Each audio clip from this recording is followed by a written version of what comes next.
अस्सलाम वालेकुम friends, everyday science YouTube channel की एक नई वीडियो में मैं आप लोगों को खुशामदीद कहता हूँ। इस वीडियो को स्टार्ट करने से पहले मेरी आप लोगों से रिक्वेस्ट है कि ये एक छोटी सी सेटिंग कर लें।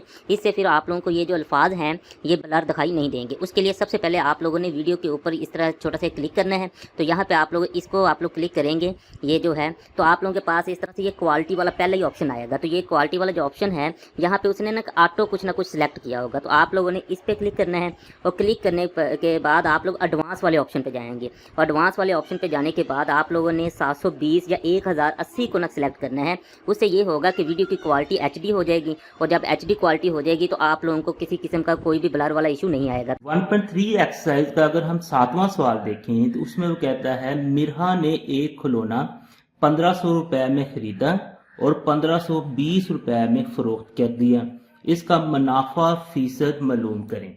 इस सवाल में देखें कि सिंपल हमारे पास दो चीजें हैं।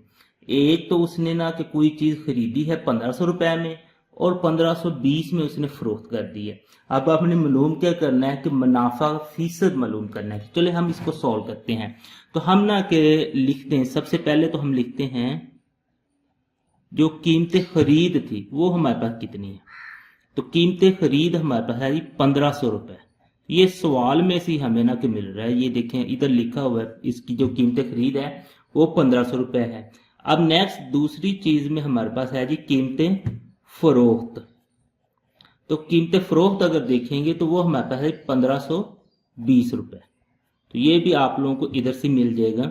1520 रुपए में उसने फरोख्त किया, तो ये उसकी कीमत फरोख्त है वो 1520 रुपए है। अब जाहिर सी बात है, अगर उसने 1500 में एक चीज खरीदी है और 1520 में उसने फरोख्त कर दी है तो उसको कुछ ना कुछ मुनाफा हुआ है। वो कितना हुआ है वो हम इधर निकाल लेते हैं। तो उसको जो मुनाफा हुआ है वो हमारे पास है जी 1520, यानी कि जितनी में उसने चीज बेची है और माइनस हमने ना जितने में उसने खरीदी थी। जब करेंगे तो उसमें हमारे पास ना उसका मुनाफा जितना हुआ होगा वो आ जाएगा, यानी कि 20 रुपए उसको ना मुनाफा हुआ है। अब इसी चीज को जो उसको मुनाफा हुआ है हमने ना के फीसद में निकालना है। तो हम इधर ना कि एक और लाइन लिख देते हैं, मुनाफा फीसद, यानी कि फीसद में मुनाफा निकालना है। अब जब आप लोगों ने मुनाफे को फीसद में निकालना है ना, उसका फार्मूला चाहे मुनाफा फीसद निकाल लें चाहे नुकसान फीसद निकाल लें तो फार्मूला उनका तकरीबन एक जैसा ही होता है। तो जहां पे हम लोग मुनाफा फीसद निकाल रहे हैं तो इसका फार्मूला होता है, तो हमारे पास मुनाफा बटे में हमारे पास होगा कीमत खरीद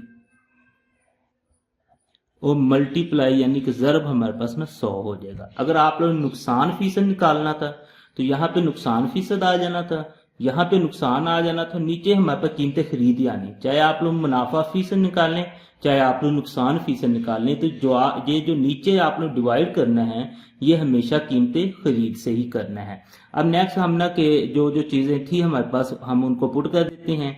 तो मुनाफा हमारे पास 20 रुपया था, ये हमने निकाला हुआ।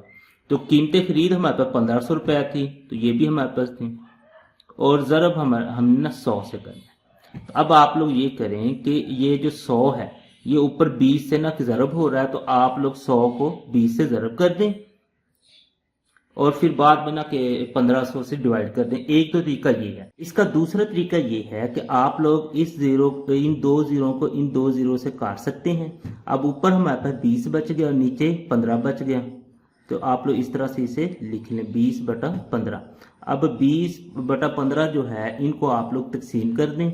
20 को 15 पे तकसीम करें, कैलकुलेटर ले लें, 20 तकसीम आप लोग 15 कर दें, तो आप लोगों के पास इस तरीके से आंसर आ जाएगा 1.33। तो ये आप लोग इधर ना लिख सकते हैं 1.33, और इसके साथ आप लोग परसेंटेज लाजमी लगा देंगे क्योंकि हमने मुनाफा फीसद में निकालना था।